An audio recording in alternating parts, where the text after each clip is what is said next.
Hey everyone, welcome back to my YouTube channel where I help you build an impactful online business. In today's video, we are actually doing a free Etsy critique.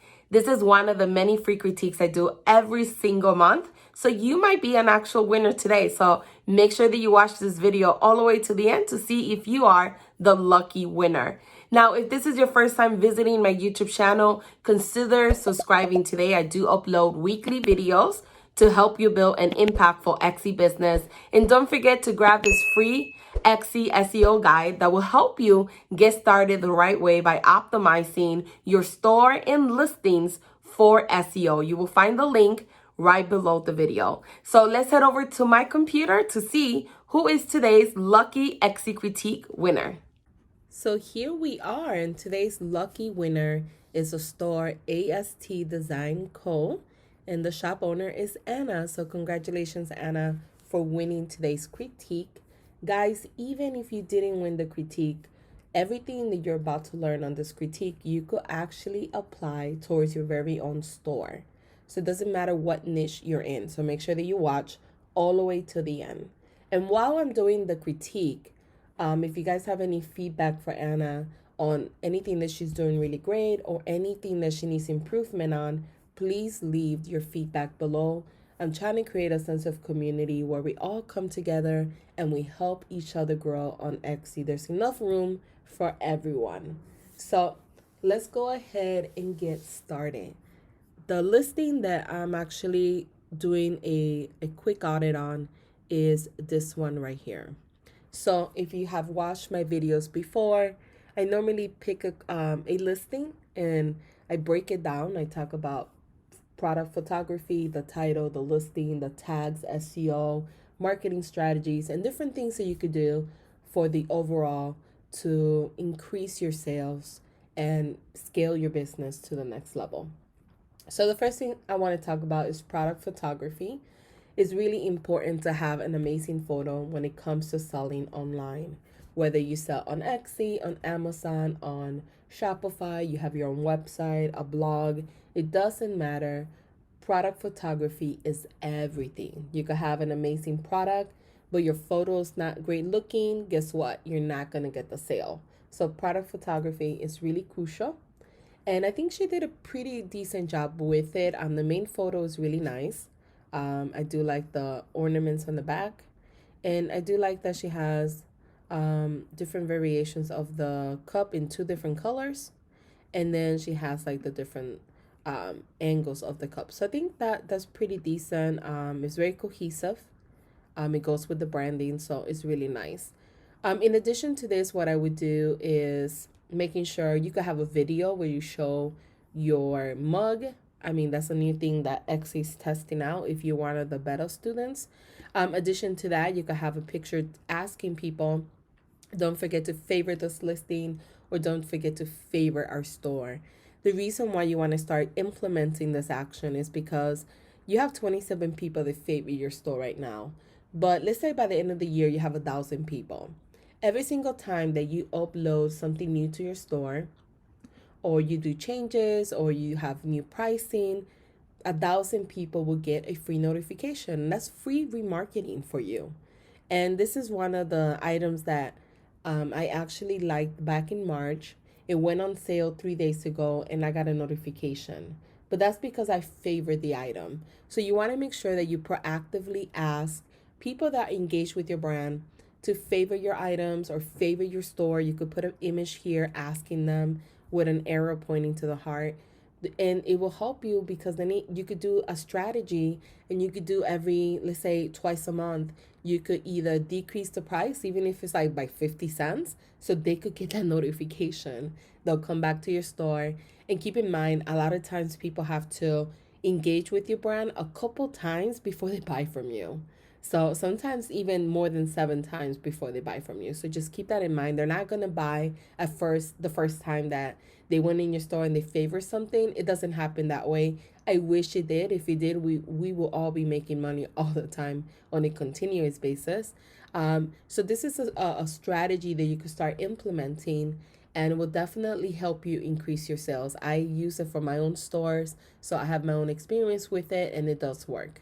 Another thing that I noticed in your store that you don't have is email marketing. And email marketing is really important because with email marketing, you could do many different things. You could, one, grow your brand with your email list. Two, you could promote your products and services or new products to those people. Three, you could do remarketing ads on Facebook and tell Facebook, hey, these are the people I want to target my ads to. You could also do lookalike audiences on Facebook, and you could say, hey, find me new customers that are similar to these customers. In addition to that, it's just you could also cross promote and grow your other platforms. I do this personally for my YouTube channel, for my Instagram, for my Pinterest. I cross promote and it helps me grow as well. So there's many benefits. I just named the top ones for me, but there are so many benefits of having an email list. And this is the main reason why you'll probably see stores that don't have good SEO or don't have the best photos. They're your competitors. And you're wondering to yourself, how the heck are they getting sales all the time, but they haven't done SEO correctly? It's because they're not depending on the building traffic from Etsy by itself. They're actually have an email list. They're actually doing Facebook ads, Instagram ads, and other things outside of Etsy to drive that continuous traffic all the time, especially if you are in a saturated market like yourself, Anna. You will have to not rely just on Etsy. You will need to rely on building marketing strategies outside of Etsy. And when you apply all these different marketing strategies, then you'll see a huge growth in your company.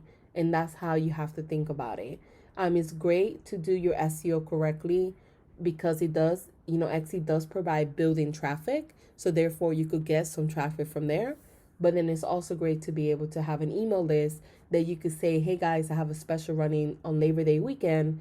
And you end up, 3 days later, you run a special for 3 days and you make like $5,000. That's what an email marketing or that's what an email list would do for you. So that's why it's so important to get started. I would leave a link to the company I work for right below this video. I highly recommend them. They are amazing. And they have a lot of tutorials to help you get started as well. And keep in mind, guys, you don't need an actual website if you don't currently have one at the moment to start collecting emails, because you could actually create landing pages where you will collect the email and still be able to email these people. So keep that in mind. But what I will recommend is having a photo, Anna, where you tell people, hey, make sure you join our email list and have the link there.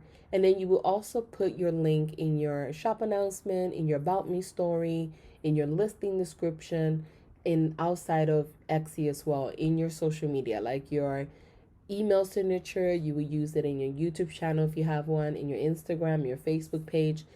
Pretty much anywhere and everywhere you promote your product, you will have that email list as well. So those will be my suggestions for your photo. Let's go ahead and talk about title. So Etsy doesn't want us to do keyword stuffing anymore. This used to be the way that we all did it because we wanted to put as many keywords in the title to rank for. Unfortunately, it's not user friendly. I totally get it because I have gotten so many people confused when they look at my listings or say wedding invite, wedding do yourself invite, edible wedding invite, and they get so confused like, what exactly am I getting? So it could turn off potential customers from buying from you.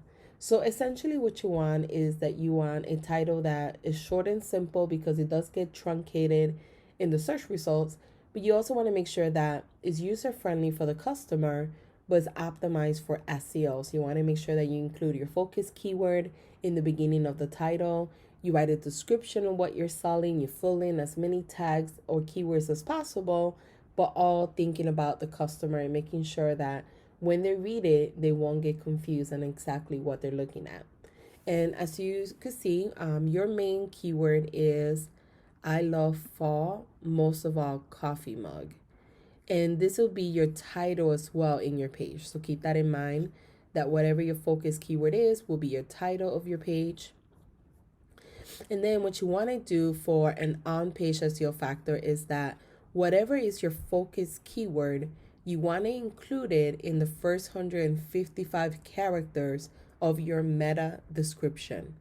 And this is actually shown when people find you on Google and other large search engines. So that's why it's really important that you optimize it for SEO correctly so you could rank for that keyword. So right now, your listing is not optimized correctly for the keyword. You don't have it in the first 155 characters. You're doing a little bit of keyword stuffing because you're putting all your keywords in the listing description. This is how it used to be. I personally have a main store that has over 10,000 listings, and that's the one that I'm currently changing. And it can be a little bit tedious having to change everything, but you definitely want to make sure that you are compliant with Google, with Xe. What Xe is trying to do is be compliant with Google. Google does not like keyword stuffing, so therefore Xe is like, okay, we're not going to do that anymore. And now Xe hasn't said whether or not they're going to penalize stores that are doing keyword stuffing or not. They haven't said it. They have just spoken on that they don't want you to do it. So just keep that in mind. I will remove this from here. Keep in mind that I understand why you're doing this because I do it myself as well, even though now I'm changing all of mine. But keep in mind when the customer is reading this, they're not really going to understand why there's a whole bunch of keywords right here. That's going to be confusing for them. And that's the main reason why you don't want them all here. You want them sprinkled in your listing description. So you want to make sure that's organic. When people are reading it, they're not going to get confused on why you have 12 keywords all stacked together like this. So you're not optimizing it for SEO the correct way in the sense of your meta description, and then in the sense of that's not user friendly because you have them all stacked up right here. I also recommend taking a little bit more time crafting a better listing description. So having your unique voice as a brand or as a company, making sure that you are telling the customer everything and anything they need to know about this order, from how to order, from shipping and policy, from refund policy, everything and anything. I know that we have different sections in the store where we do add our shop policy. I personally found it more useful having everything in the listing. That way there's no confusion. They get everything all at once and they don't have to be searching for it. A lot of people, they don't know how to search on Xe. It's their first time visiting Xe. So I try to make it as simple as possible, as user-friendly as possible. I don't want the customer to be searching for when would I receive this and go like this and find my competitors, click here and leave. Keep that in mind. When you're selling on Xe, you're selling on Xe with your competitors. It's easy for them to navigate away from your store and go somewhere else. And you don't want that. You want to keep them in your store. And that's the reason why I recommend making it as user-friendly as possible, having all the information they need to know, and having links here, having a link to your homepage, having a link to similar products. That way, when they finish reading your listing description, they go, oh, let me click on the homepage. They click, and then they stay in your store, and they engage with your store. And the more they engage with your store, the more they look at your other products, the higher the probability that they'll go ahead and buy from you. You don't want them to go down here, click on your competitors, and then they'll never even know your store name or even go back to your store. So, and you lost that customer at that moment. So that would be my suggestions for the listing. I think overall you did an okay job, but you do need a lot of improvement in your listing for sure. And keep in mind, this is what I always tell my freelance clients. Your photo is your attention grabber. It's what makes somebody want to click to learn more about your product. SEO is how they actually found you, right? So without the SEO, they couldn't find you. And your listing description builds credibility with the customer. Is what makes them feel comfortable enough to proceed with the order, to say, oh, I want to go ahead and buy from the store. I'm not confused. I know exactly what I'm getting. Let's go ahead and place the order. So all of them work collectively together. You could have a great listing description that's optimized correctly with SEO, but if your photos are horrible, no one's going to click. Or you could have great photos, you have not optimized for SEO correctly, or you're using the wrong tags, and therefore you're not driving traffic to your store, so therefore you're not generating sales. And vice versa. The listing description could be very short and simple, and then you could have great SEO maybe and great photos, but then the person doesn't know anything about the product, they feel frustrated and they leave. So everything works together. You have to shift your mind from this is a hobby to this is a real business. And when you have a real business, you complete all these things. As a real business owner, you're gonna sit down and think about, okay, and this is my main store. This is a store that I want to grow to the next level. I need to like put all 10 photos. I need to make sure that I have email marketing in place. I need to make sure that I'm learning about SEO and fixing it as I go. I need to make sure that my listing description entails everything the customer needs to know to avoid unnecessary messages, to have higher reviews, to avoid any confusion as well. And you need to make sure that any feature that Etsy provides you, whether it's your bio, your shop announcement, that you take that and fully optimize it for your store for a higher probability of having a new customer buy from your store. So in order to do so, you will have to just make sure that you go back and you analyze your store and be very critical as a store owner and say, okay, where have I slacked? Where have I not done everything possible to make sure that my store is as professional, filled in, completed 100%. And when you do that and you start implementing that, you start seeing growth as well within yourself as well. And let's go ahead and look at the actual tags. This is the listing here, and these are your tags here. These are the keywords that you're currently using. So when you're doing keyword research, what I always recommend is to sit down, look at your whatever you're selling, your mug, and think about 10 to 15 keywords that accurately describes what you sell. It could be keywords, it could be unique phrases, it could be long tail keywords, but make sure that accurately describes what you sell. And then do keyword research on that. I recommend using tools, Keyword Explorer. You could put each keyword individually. It will pull another 100 keywords. So even if you're stuck and you couldn't find that many keywords, this tool will provide you an additional 100 keywords that you could use. And then you need to evaluate, okay, what is the average search volume? Is it 500 or more? What is the competition? Is it 30,000 or less? That's kind of like the numbers that I stick with that has helped me grow my Etsy stores. The reason why you want to stick with those numbers is because you don't want to use keywords like these that have too much competition, because unless you became a bestseller when you uploaded that listing, if you did not become a bestseller, you're probably buried in the search results. So therefore, organically, you're not getting found. If you decide to do Etsy ads, because that is a very competitive keyword, your cost per click is going to be extremely high, which means that you might be paying 30 cents per click, 40, 50 cents, even up to $1 per click. So if your budget is only $2 a day, you will eat up your budget really quickly. And at the end of the month, you probably will end up paying more ads than you did on your that you receive on your return on investment, meaning that you spend more money on ads than you actually made back.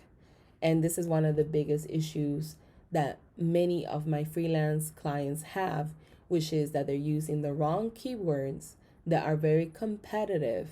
And when they do end up using Etsy ads to kind of get more visibility in their store, they're paying a lot of money for those ads. So I would definitely look at these and see, okay, what actually describes what I sell? Are they driving me any traffic? So for instance, these are good in the average search volume, but the competition is really, really high. So when you go to Etsy right now, if you type in coffee cup, there's 497,000 people using that keyword right now. So it's very competitive. So unless you became a bestseller and you're up here, most likely you're going to be buried somewhere in the search results, unfortunately. So this keyword is not going to really help you right now.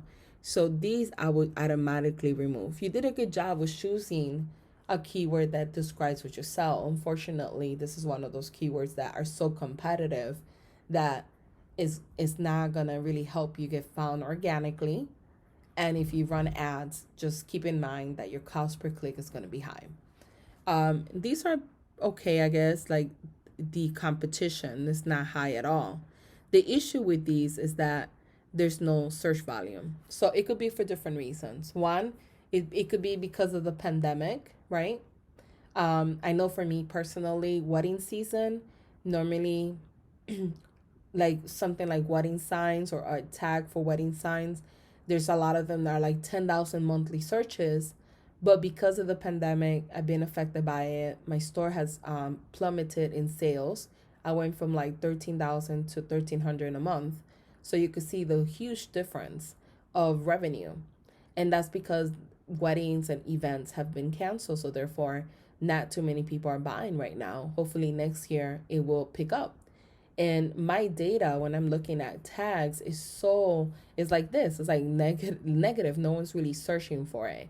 Or the tags that used to get like 5,000 monthly searches are barely getting like 300 monthly searches. So if you find tags that accurately describes what you sell, but unfortunately the numbers here don't look that great, you could still make an educated guess and say, okay, I'm still going to use this tag because it does describe what I sell. However, and then what you're going to do is in 90 days from now, you're going to revisit your SEO and you're going to check them again. And you're going to see, okay, has the data right here changed? Is it improving? Do I see more people searching for it, or are people not searching for it? And then from there, make another decision whether you want to keep them or change them again. Now, another thing I wanted to talk about is because you're selling coffee mugs, it might be that because it's summer right now for majority of states, it might be something that is not maybe searched for as often as it will be like in November, December. So you might have to pay attention to seasonal trends and see and understand, oh, okay, so coffee mugs during, let's say, November to March, I do really, really well. March, it starts to die off. That's how the wedding season is. So for me, the wedding season starts like March all the way to August. After September, it starts to kind of slow down. October is almost dead. And that's the reason why I started including party events. That way it could supplement the income I wasn't making on weddings. So keep that in mind. It's really important to know your business inside and out and understand, okay, certain things sell on a certain time. So it could just be that as well. So just keep that in mind.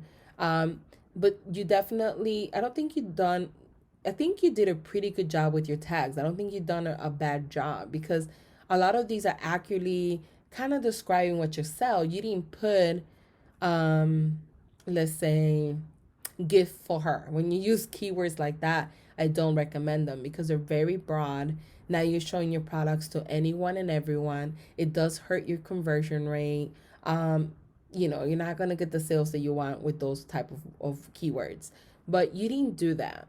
So, kudos for you on that. But this is a good one here. This is a really good tag here. Competition is very low. Search volume is pretty decent. So what I would do now is I would say, okay, I'm going to put this as my main keyword, something that has this traction here. This is a better keyword for you right now than the current one that you have. So this will be your focus keyword. And then you will use the other keywords and sprinkle them in your listing description and then optimize your title and add a couple more in there. But I will get rid of these, the one that have 50,000. I would just get rid of them. They're not even going to help you at all. And I would redo your tags, like meaning we do research again and see if you could find any that have like this kind of data. And if you find any like that, you use those. If you can't find any more, because I know it can be hard sometimes. If you did research, you still can't find any more, make an educated guess and only use the tags that don't have that much competition, and then recheck and recheck and recheck. You will have to just recheck your tags every 3 months, especially you will have to put this much work behind your SEO if you're not doing nothing else, meaning you're not using any other social media platform to drive traffic, you're not doing email marketing, you're not doing anything else, then you're going to have to solely rely on SEO. If you have all these different channels, let's say you had an email list now, you could still get continuous sales even though you're struggling with SEO.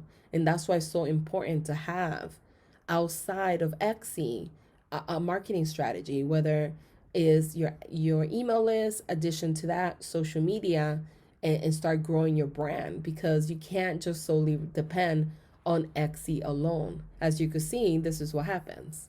So you definitely want a combination of everything. You want traffic from SEO, you want traffic from your email list, you want traffic from your social media, and you want to grow your brand at the same time. So at one point, you could scale your business to the next level. And let me check your category real quick. Categories are good. You have it on the mugs, and that's the proper one. One thing I was going to suggest about your store was that you do seem to have a lot of different products. Like you have shirts, hoodies, mugs, digital wall art, and more. I personally did that before. I was like all over the place. I had a lot of different ideas, different stuff. And my business didn't take off until the moment that I niched down. You probably heard of it before, but niching actually does help. When you niche down, it will help you stand out in a saturated market. It will help you identify who your target audience is a lot quicker. It will help you become an industry leader in your niche, and it will help you just grow faster. When you have too many products, too many services, you're all over the place, it does hurt you.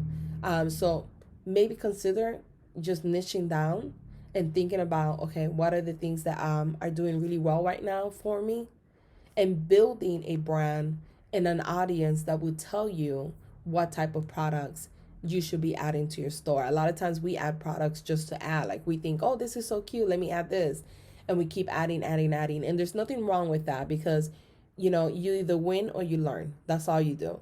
So you either win, right? Meaning like you added all these random things and your store is doing really, really well, or you added all these things and you're struggling, and you learn that maybe you need to micro niche down and kind of work yourself up from there. And when you micro niche down, you start with 1 or 2 items, and eventually, because you're building a brand the correct way, other people will start telling you the things that they want to have or they wish that you had in your store.